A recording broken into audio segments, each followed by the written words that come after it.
Olá, pessoal, tudo bem? Então vamos aqui para a nossa quarta aula, né, que a gente vai falar sobre o hardware do computador, tá certo? Nessa aula, então, a gente vai falar o que que é um computador, tá? A gente vai explorar um pouquinho o computador por dentro e ver o que que há em um computador pessoal, o que que existe ali dentro.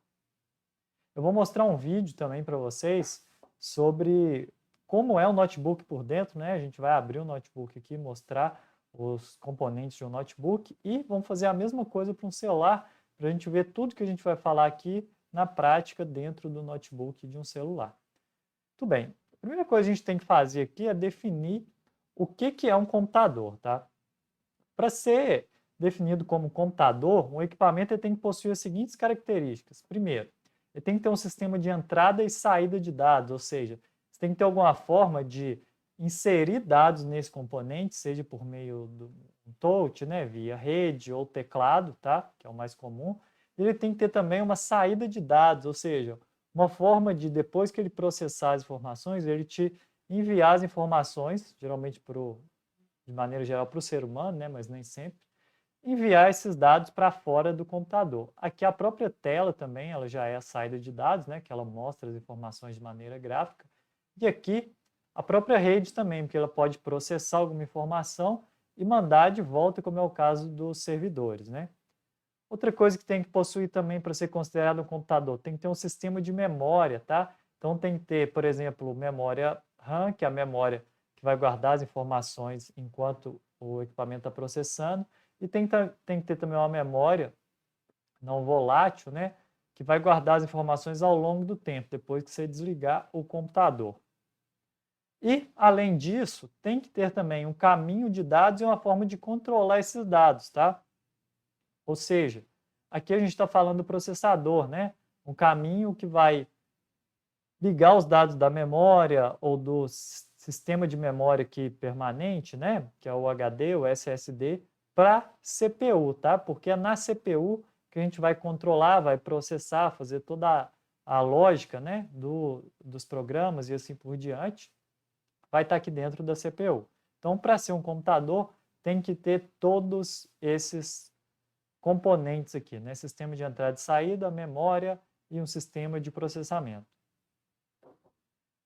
Então, o que a gente já falou, né? Para que seja considerado um computador, tem que ter todas essas características. Aí, a partir dessa definição, eu pergunto para você, a Smart TV, ela é um computador? Vamos considerar aqui o que, que tem na Smart TV, né? Vamos ver quais daquelas características ela possui. Possui um sistema de entrada e saída? Sim. Como é que você manda informação para a Smart TV? Geralmente por meio do controle remoto, né? E como é que a própria Smart TV te envia informação de volta? Por meio da tela. A própria tela da Smart TV é um dispositivo de saída e o controle remoto é um dispositivo de entrada.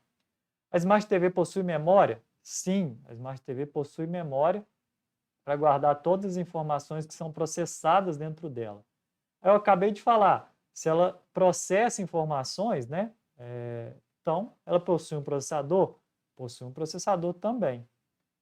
Logo, por conta disso, a gente vê a Smart TV ela tem todas as características que são necessárias para ser um computador, a Smart TV também é um computador. Falando de maneira mais ampla, o que constitui um computador?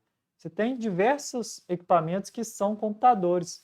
Tem os mais comuns que a gente conhece, que é o computador pessoal, né? O desktop ou notebook, né? Eles têm propósito geral, porque tem vários programas, eles não têm uma função específica, né? A função deles vai de acordo com o software que está instalado, tá? Você tem os dispositivos móveis, que são os smartphones, celulares, né? Eles são semelhantes aos dispositivos pessoais, que também são computadores, porém eles são portáteis e têm geralmente menor capacidade, tá certo? Nós temos também computadores que são servidores, né? Hoje a gente está o tempo inteiro conectado na internet, esse próprio vídeo aqui, ele está em algum servidor. Então, esses computadores são baseados em redes, tá? A maior parte de entrada e saída deles vem da rede. São computadores de grande capacidade e elevado desempenho e confiança, porque esses computadores não podem falhar. Tem sistema de backup e assim por diante.